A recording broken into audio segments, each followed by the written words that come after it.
This episode is powered by Safety FM. Welcome to Safety Talks, a podcast about all things safety, as defined by you, with your host, Steve Sisson, on Safety FM. Well, hello, this is Safety Talks with Steve Sisson. Thank you for joining us today. Today's conversation is going to be a little bit different. It is just me. I do not have any guests, but I do want to talk about a topic that I've been running into quite a bit with different organizations. Typically in a general industry environment, you will have a safety manager overseeing each site. What we're seeing now is a transition from individual site safety managers to more of a regional standard where one high qualified safety engineer or safety director, manager, whatever they decide to call them, oversees multiple plans and puts the safety responsibility on the frontline supervision where it really should be. So I wanted to talk just a little bit about those two things, on-site safety managers versus a regional structure. What are some of the pros and cons? Well, let's look from an operational perspective in an on-site safety manager scenario. Some of the pros, well, ultimately, they get to take on some of the work for some of the other managers, lessening the load on the safety, let's say a transportation manager or a warehouse manager. And what that does is also takes away the responsibility from that manager to manage their group. If there's a safety failure, they tend to want to go to the safety manager and figure out what the heck's going on, when ultimately it should be that individual manager's responsibility to take responsibility for the job. And we don't see that. And I can tell you from experience that I've ran into this a lot with individual site safety managers, where something goes wrong and they point the finger at the safety manager and say, well, why did you let this happen? And they never go back to the manager of that employee and say, why did you let this happen? And it really goes back, in my opinion, to looking at the job descriptions. Does the job description for every manager say something to the effect of your first priority is looking out for your employees in their best interest and their safety? And if it doesn't, we don't have any accountability in any way to hold somebody accountable for that. I do look at a lot of job descriptions, and sometimes it's there, sometimes it's not, but it's never 1, 2, or 3. It's usually down the list after productivity, after, making your goals and your quotas and stuff like that. So we talked a little bit about pros for having an on-site safety manager, and let's talk about some of the cons.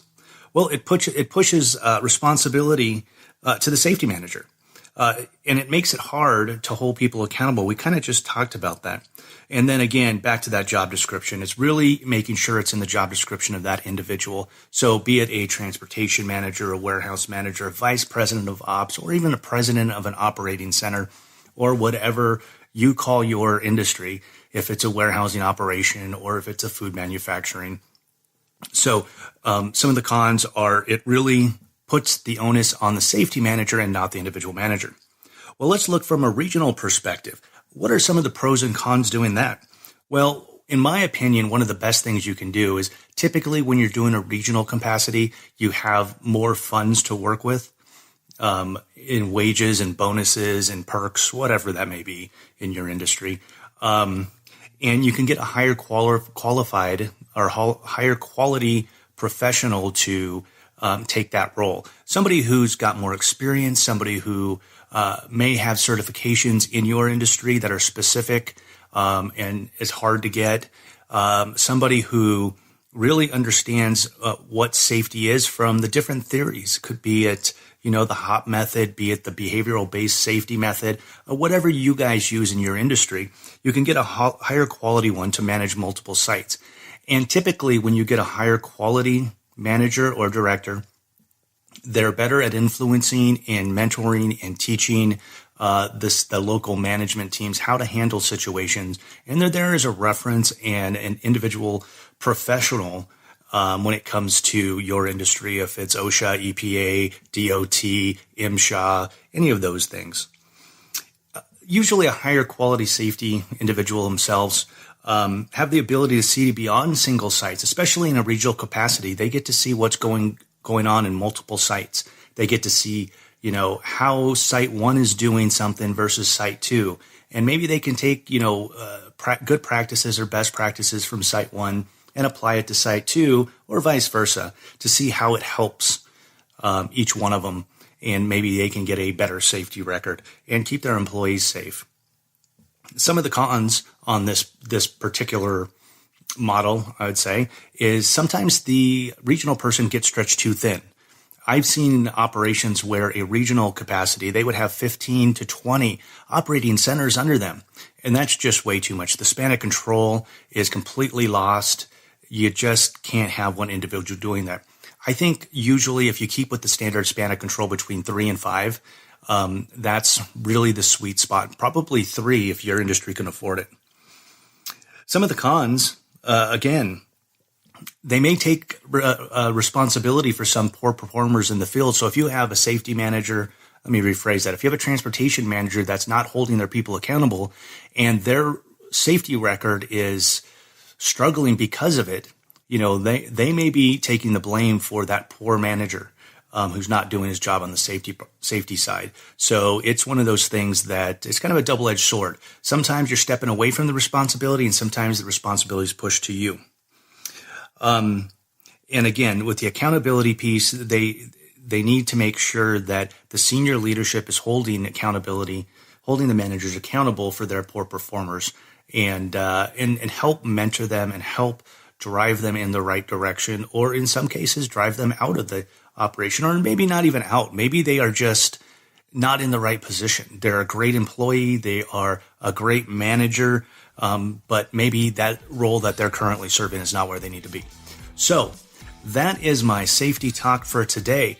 I would appreciate anybody who wants to challenge some of my talking or question any of my theories or my thoughts, to email me at stevesisson@safetyfm.com. That is stevesisson@safetyfm.com. And we can go ahead and have a little bit of a chat. And, if we have some differences, maybe we'll get you on the line and do a little podcast with you. So thank you guys all for listening. This has been Safety Talks, and I am your host, Steve Sisson. Please join us next time where we talk all things safety. Looking for more information on the host, services, or even more podcasts, please go to safetyfm.com. You can also download the app on the Apple Store or Google Play. Until next time, stay safe, my friends. The views and opinions expressed on this podcast are those of the host and its guest and do not necessarily reflect the official policy or position of the company. Examples of analysis discussed within this podcast are only examples. They should not be utilized in the real world as the only solution available, as they are based only on very limited and dated open source information. Assumptions made within this analysis are not reflective of the position of the company. No part of this podcast may be reproduced, stored in a retrieval system, or transmitted in any form or by any means, mechanical, electronic, recording, or otherwise, without prior written permission of the creator of the podcast, Jay Allen. This episode has been powered by Safety FM.